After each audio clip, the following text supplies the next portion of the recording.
Ian was classmate. HF class of 1970. The school was up for me, and two magnificent daughters. Ashley class of 2011. Championship, state championship golf team in 2009.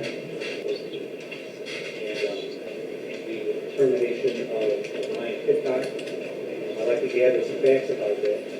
But before I do that, I want to thank the school board for dedicating their time and their services. My two daughters have absolutely phenomenal social experience here. Each of them congratulated for all the hard work and efforts that they did. There's another person who should be congratulated as well, and his name is Ryan Pitcock. And he is not here. And I'd like to find out some more facts about that termination. I am not here to dig up old matters pertaining to rumor and gossip. I just want to gather the facts as information you have, the better the decisions you can make. And pursuant to Freedom of Information Act request, I've gathered a lot of documents, looked at a lot of documents, and I believe that the injustice was done. I believe that the wrong person was fired. I believe that the school board abdicated their responsibility to the superintendent on Mansfield rather than abide by their responsibility to this community. And if I could, since I've gathered a lot of facts, if I could just see if I have the chronology straight. I put together the chronology here. I have a copy for each member of the board as well. Could I ask you to hand this down, please?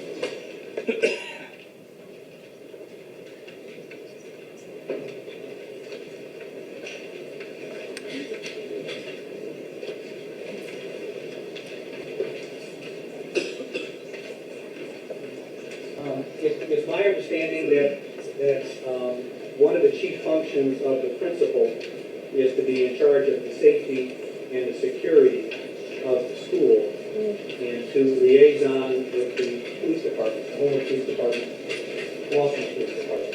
It's also my understanding that from 2008 through 2016, in the evaluation, he always got an excellent evaluation. 911 emergency call about a disturbance at HF High School on March 23, 2014. Hopefully you all looked at the intake reports of Flossmoor Police Department.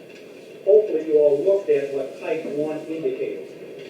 It was a Type 1 emergency disturbance. It was marked at the Flossmoor Police Department Type 1, which is highest priority, such as a domestic disturbance when someone's life or safety is in jeopardy. That's what was reported to Flossmoor Police Department. Remember, it's the principal's job to be in charge of the safety and the well-being of the students, the faculty, the staff at this school.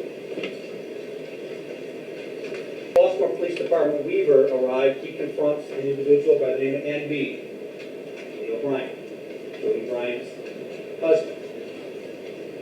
Neil Bryant was upset and intoxicated. He was yelling that he needed to find VM, Von Mansfield. Von Mansfield had ruined his marriage to Jody Bryant. Put aside whether there's any truth to that at all. It doesn't matter. For purposes, why I think the wrong person was fired. Why I think the school board... Neil Bryant said he had a weapon. Flossmoor Police Department Officer Carter found Jody Bryant to calm Neil Bryant down. Because Neil Bryant had threatened Von Mansfield, he was given the option of going to jail or going to hospital. He wisely chose going to hospital. It's the principal's primary job to maintain the safety and well-being of the students, faculty, and staff at the school. The next day, March 24, 2014, this is from the police report by Cam Leiter. Jody Bryant contacted the Flossmoor Police Department to keep the matter confidential. Is it the policy of this board that when there's a 911 emergency call placed at the Flossmoor Police Department that involves an allegation as to Jody Bryant's husband and Von Mansfield, is it the policy of the board that it is okay A member who is a participant in the incident to request the Flossmoor Police Department keep it confidential. As I understand it, there was no letter of trespass issued to Neil Bryant. As I understand the standard operating procedure at this kind of breach of security, that a letter of trespass be issued. Did Von Mansfield agree with Jody Bryant's request of Flossmoor Police Department keep it confidential? 9/5/15, a year and a half later. In a year and a half, there's not one word by Von Mansfield or Jody Bryant, to the school board, or the person in charge of the safety and well-being of the students, not one word to Ryan Pitcock. September 5, 2015, Ryan Pitcock receives an anonymous letter from a concerned staff member. That concerned staff member raised issues about whether or not there was a cover-up. And as subsequent events would indicate, there was a cover-up. Dear Dr. P, September 2015, I cannot at this time reveal my identity nor how I came about this information, as I am a current at the high school. Is the board concerned at all? Staff member at HF who is not willing to come forward with information for defendant. Are you concerned one bit about that? You may already be aware of this situation. I'm not sure why I've waited to discuss it, but this has bothered me for some time. That, along with the recent news reports about domestic-related workplace violence, has caused me to make this inquiry. And it goes into the alleged incident that occurred. The facts of that being true or not true are secondary to what the board did in reprimanding the wrong person, praising the wrong person, and then eventually firing Dr. Pitcock. I guess since little has been said about this incident, that there may have been a conscious decision by someone to cover it up and pretend that it didn't happen. If that is the case, I feel that decision was made at the risk of my own personal safety and that of my fellow staff members and students who attend the high school. Then she said, my hope that some attention was given to this and steps were taken to ensure the safety and security of everyone who walks through our doors every day. Hopefully, at the end, you'll let us know taken that's the policy about whether the Homewood Flossmoor staff member can call the Flossmoor Police Department and have them keep it confidential because it involves the superintendent of this school. Ryan Pitcock receives an anonymous letter. On the 7th, he confers with Ken Parcham as a sounding board. Okay? Now, I don't know how many of you... I think that obviously it's okay with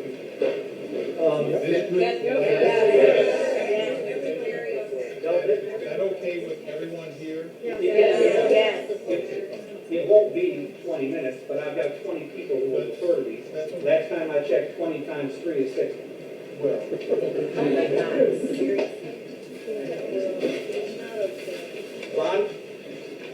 Ryan Pitcock confers with Ken Parcham. I do not know, and eventually we're going to get to the board letter, reprimand to Ryan Pitcock on March 20, 2016. I do not know if any of you bothered to look at this on standard protocol done. When someone receives a rumor that their boss or supervisor is engaged in an inappropriate relationship, step one, any truth to it. Because why bother your supervisor with something that may not have any merit to it? Step one, did anybody here check that? Ryan Pitcock goes to a friend as a sounding board. Doesn't go to the newspapers, goes to a trusted friend as a sounding board. What do I do? Do I go to the superintendent? Do I go to the board? What do I do? Ryan made a decision on his own, not Ken. Ken was just a sounding board. Ryan makes the decision to do a reasonable amount of investigation first, before he bothers the board with it, before he bothers Von Mansfield with it. Investigation, he receives the police report, meets with the various officers. Then, October 6, 2015, Ryan Pitcock asked Von Mansfield about the 9/11 emergency phone call and incident.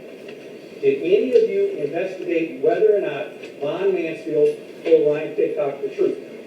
Because he was asked directly, did anything like this happen? The response was, No. Then when Ryan Pitcock shows him the police report, he says, well, that she didn't come to me about it directly. Then he says, and it's all documented, the documents we got pursuant to Freedom of Information Act request. Then Ryan Pitcock asked Von Mansfield, well, who was there? He says, well, it was just me, so I didn't figure my safety was at risk. As it turns out, Von Mansfield was there, Jody Bryant was there. Jody Bryant was there because there was a band function going on that day. Did anyone bother to ask Von Mansfield, did you tell Ryan Pitcock the truth when the questions came up about this episode?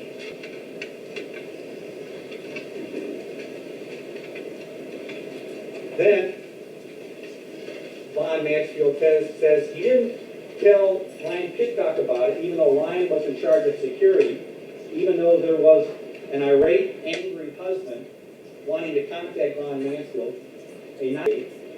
didn't tell Ryan Pitcock about this matter. He says that he and Jody initiated the call. They didn't call directly because the police report shows a Susie called, but he tells Ryan Pitcock they initiated the call. Did any board member bother to ask Von, why did you and Jody initiate the call? Then he says, Von Mansfield says, he didn't notify Ryan Pitcock because superintendent beats principal. What kind of open means of communication does that promote? A dictatorship or a democracy? Period. His comment was, superintendent trumps principal. Okay. So Ryan meets with Von Mansfield again at a regular meeting on October 13, 2015. You know what Von Mansfield's concern was? Who wrote that letter? What staff member wrote that letter? He was absolutely insistent on finding out from Ryan Pitcock who wrote that letter. But look at what the teacher wrote as an anonymous source. Fear of retribution.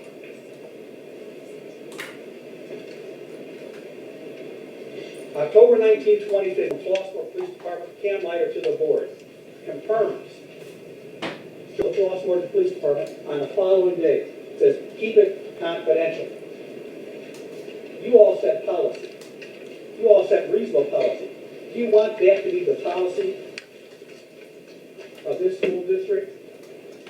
Keep it confidential when it involves you, Von Mansfield. October 23, 2015 is a board meeting to discuss the trespass breach of security issues. What does the board do? $60,000 to a law firm to clear Von Mansfield. $60,000. Let me ask you a question. Why? Why spend $60,000 to a big law firm to clear Von Mansfield? Didn't you believe him? Didn't you believe Jody? When the allegations came up later on about inappropriate conduct by Ryan Pitcock, you give him a $60,000, $50,000, $5,000 law firm letter as a whitewash of any alleged misconduct? Did you afford him the same opportunity you afforded Von Mansfield? Who are you trying to protect? March 2026. No, but I did read the letter of reprimand. Von Mansfield doesn't disclose this on his own, covers it up for a year and a half. Jody Bryant says the day after, keep it confidential. Ryan Pitcock gets an anonymous letter. You author a letter that praises the way Von Mansfield handled the situation and criticizes Ryan Pitcock for doing what most management books say you should do. March 2020, June 21, 2016, the board fires Ryan Pitcock without cause. Ms. Berman, you work for one of the best law firms in the United States. At the meeting on June 30, 2016, I don't have the photographic memory, but I know it was recorded, so we can only check the recording. You told all of us in attendance that under the contract that you had with Ryan Pitcock, you had to pay him, whether you fired him with cause or without cause. So you just fired him without cause and paid him anyway. And maybe you're reading a different contract than the one I read, and the one a lot of people in this room read, because it doesn't say that. And I didn't say that at that meeting. You know what? No, he said, she said. The videotape will accurately reflect what you said. I never said that we needed to pay him if we fired him for a cause without. Somebody else I said that? never made that statement. I think the lawyer did. Somebody said that it was incorrect. Listen, it's on the tape, it doesn't matter, we'll replay the tape at the next meeting.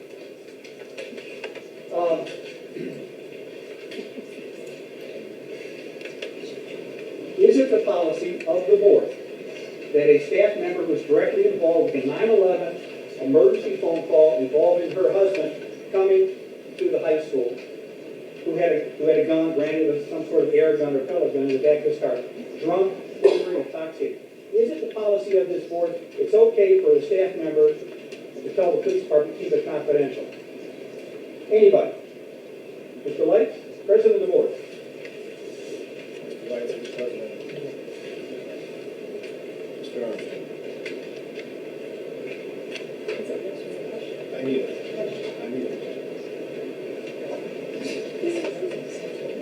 It's a yes or no.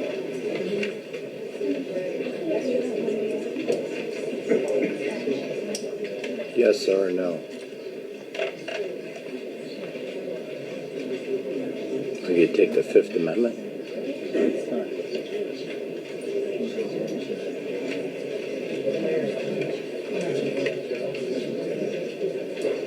The reason I wanted to ask, this is I'd like to Sorry, answer my be careful, question. but your question is, what did I do? No, is it the policy of the board? No, it's not. We Okay. don't cover anything. Okay. Is it the policy of the board to have someone who is directly involved in the incident, like Ryan Pitcock was? Is the policy of the board, I'm sorry, Von Mansfield. Is the policy of the board that someone directly involved in an episode of breach of peace and keep it confidential, like Von Mansfield did, for a year and a half? Is it the responsibility and does it fall within the purview of the superintendent's responsibility? Yes. Is it not the primary job of the principal for the safety and security of the staff, the students, and everyone else at the school? That is possibly one of the Primary It's responsibility. not a primary responsibility. It's one of the responsibilities in constitution. Is it the policy of this board to tolerate the superintendent? Mr. Armstrong, could I here? Were you at these committee meetings? I'll answer your question directly, yes or no? You wasn't.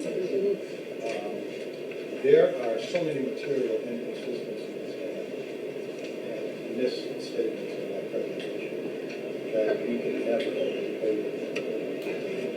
It's from Ford. It's, I understand that it's FOIA information. Wait, put aside the issue, listen, I have been listening. I have not argued one bit about the Von Mansfield, Jody Bryant issue. It is how it was handled by this board. That is my primary concern. Can I ask a question real quick? Isn't it if somebody's coming on the school in a threatening manner, regardless of who it is, policy if there's kids in the school to go on lockdown? So there was a band concert there and our kids were not on lockdown. I mean, that's my problem. I mean, regardless of Vaughn and Joey, I don't care. Our children were in the building and not protected. Period. End of story. So this thing got, regardless, because the right person wasn't notified, the right protocols were taken, and our children were not in lockdown. Period. And which is unacceptable. Let me just wrap up if I could. Okay. Why am I here? I'm not Ryan Pitcock's lawyer. I'm not anybody's lawyer. I'm a concerned citizen. I was born and raised here. I met my lovely wife when I went to work for a law firm in Dallas, Texas. We came up here for a visit. She says, you know what? I kind of like it here. And I kind of like it here too. And I'm so grateful to the school for what it did to me, what it did for me, what it did for my kids. And I'm here because you all fired the wrong person without cause, when you should fire Von Mansfield with cause. I'm here because Ryan Pitcock was treated improperly and injustice was done, and you all have the right and the obligation of duty to right that wrong. I remember at Notre Dame Law School banner, in the main reading library that said, if you want peace, work for justice. Pope Paul VI. And I never, as a law student, thought what that meant. What justice had to do with peace. And if you want peace, work for justice. This is not going to go away. This is not going to fade quietly into the night because an injustice was done. I asked you at the last meeting, reconsider. I've confirmed with Ryan Pitcock, he's willing to come back, combination, principal, and superintendent. Cut the expenses, make this place a more efficient place, bring it back up into one of the top schools, not just in the state of Illinois, but in the whole United States of America. That's why.